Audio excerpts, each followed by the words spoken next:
네, 안녕하세요. 인생부동산입니다. 오늘은 평택 지제역의 컴팩트 시티 관련된 이야기 좀 해보겠습니다. 3년도 기사입니다. 그 당시 발표가 나면서 평택시가 좀 많이 들썩거렸는데 시간이 많이 흘렀습니다. 한 3년이 지난 현재 평택 지제역 역세권 33,000호 공급 GTX 평택 연장 호재 국토교통부에서 발표를 했죠. 컴팩트 시티를 조성하겠다라고 발표를 했고요. LH가 주도하는 공공주택 사업입니다. 컴팩트 시티는 지제역을 품고 있는 신도시가 되겠습니다. 여기에 이제 뉴홈, 청년주택, 공공이죠. 공공이 들어오고 또 주상복합도 들어오게 되어 있습니다. 민간도 일부 들어가 있습니다. 많은 분들이 이 컴팩트 시티에 대해서 관심 갖고 있고 많은 그 평택 시민들이 이 컴팩트 시티를 다 기대를 하고 있죠. 그쪽에 입주하고 싶은 분들이 상당히 많은 걸로 알고 있습니다. 관련된 내용을 보게 되면 LH는 26년도 올해죠. 지구단위 계획 승인을 완료한 뒤에 조선공사에 착공해서 2032년에 준공, 2033년도에 사업 준공을 목표로 사업을 추진한다고 나와 있습니다. 제가 오늘은 그 팩트 체크를 좀 하도록 하겠습니다. 제가 아침에 간단하게 좀 정리를 해봤는데요. 분들이 그 지제역 컴팩시티에 대한 환상을 갖고 계시는데 그 신도시 민낯에 대해서 좀 이야기해 보도록 하겠습니다. 좀 냉정하게 좀 보도록 하겠습니다. 규모를 보게 되면 총 33,000가구고요. 그 중에 한 절반 정도가 공공입니다. 뉴홈 17,000가구가 들어가고요. 전체 부지 면적은 36만 평 규모로 여의도의 한 1.5배 정도 되는 규모입니다. LH가 주관하는 정부주도 공공택지입니다. 이 컨셉은 자적형 신도시죠. 삼성 반도체 일자리 배후 수요가 있고요. 그리고 교통 핵심 도시 SRT, GTX, AC 노선, KTX 1호선까지 펜타 역세권으로 구성될 예정입니다. 그야말로 평택 최고의 입지는 거의 확실하죠. 정부 발표대로 2026년 사전청약을 한다면 분산제를 적용한다 하더라도 구평 기준 6억대 분양가가 예상이 됩니다. 만약에 올해 분양한다 근데 사전 청약은 그 분양가가 확정 분양가가 아닙니다. 그래서 예정 분양가이기 때문에 본 청약 시에 거의 다 상승하는 경향을 보이고 있습니다. 하지만 토지 보상 난항으로 사전 청약 없이 본 청약할 가능성도 있어 보입니다. 본 청약은 이제 확정 분양가가 결정되는 게 본 청약이고요.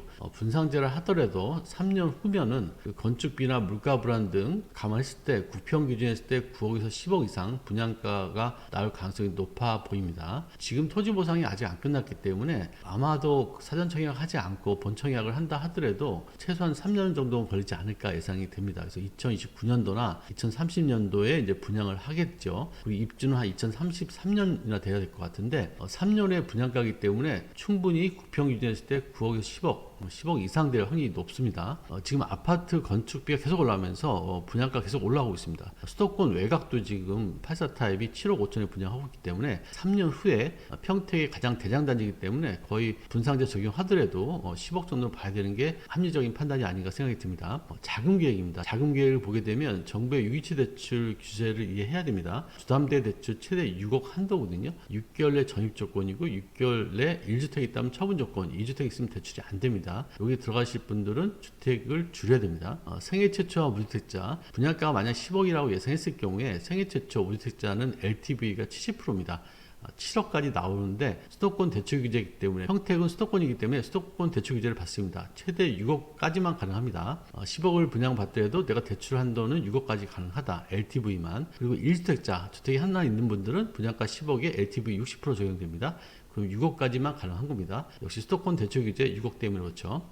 어차피 1주택자는 6억밖에 안 나오네요. 그래서 대출 규제 6억이니까 거의 똑같다고 보시면 될 것 같고요. 내가 스테이스 DSR을 통과해야 됩니다. 스테이스 DSR 적용했을 때 6억 정도의 대출을 받으려면 부채 없이 대략 연봉이 1억 이상만 가능합니다. 연봉 5천 정도라면 대출 한 3억 이하가 될 가능성이 높아요. 만약에 내 연봉이 5천 정도라면 대출은 3억 정도밖에 받을 수 없고 나머지 7억은 잔압, 현금이 있어야 입주 가능합니다. 전세보증금 대출 부과로 나중에 입주할 때 전세 놓지도 못한다고 보시면 될 것 같아요. 현실적인 대안을 보게 되면 고덕, 지제, 브레인시티 대장급 정도 아파트를 보유하고 있는 분들, 어느 정도 자산이 있는 분들, 그런 분들, 그러니까 아파트 통해서 시세 차익을 본 분들, 그런 분들이 자금을 맞추기 용이하다라고 보시면 될 것 같고요. 내가 지금 무주택자거나 빌라에 살거나 저가주택에 살고 있는 분들은 내가 현금 7억을 마련해야 되는데 현금 7억을 마련할 수가 없는 거죠. 그나마도 연봉 5천이 돼야 대출이 3억 정도 나오기 때문에 그보다 낮은 연봉인 분들은 대출을 더 낮게 받기 때문에 자기 자금이 더 필요한 거죠. 그래서 상당히 그런 부분들을 이해하셔야 됩니다. 그리고 또 공공 분양 같은 경우는 이제 나눔형, 선택형, 일반형 등 당첨 기준도 매우 어렵고요. 청약통장 납입 기간도 길어야 됩니다. 무주택, 소득 기준이 낮아야 되고 자산기준도 낮아야 돼요. 소득과 자산이 낮은데 어떻게 이 비싼 아파트를 분양받겠습니까? 현실적으로 불가능한 얘기죠. 그래서 지역 컴팩시티는 어떻게 보면 이제 이 전국 분양이거든요. 평택분보다는 외지인들에게 기회가 될 것 같다라는 생각이 듭니다. 만약 내가 저가 고덕신도시나 지지역이나 아니면 브레인시티에 한번 내 집을 마련하고 그리고 나서 자산을 어느 정도 불리거나 열심히 저축을 해서 자기 자본을 모으지 않으면 지지역 컴팩트시티는 그림의 떡이 될 확률이 높습니다. 그래서 막연하게 나 컴팩트시티 분양하면 나 갈 거야. 자기 모아놓은 자금이 최소한 6, 7억 정도 있어야, 그러려면 저축을 열심히 해서 자기 자금이 어느 정도, 자기 자금이 수억 정도는 있어야 가능하고요. 자기 또 연봉이 높아야 또 대출을 받을 수 있습니다. 내가 컴팩시티에 들어가려면 아직 시간이 많이 남았기 때문에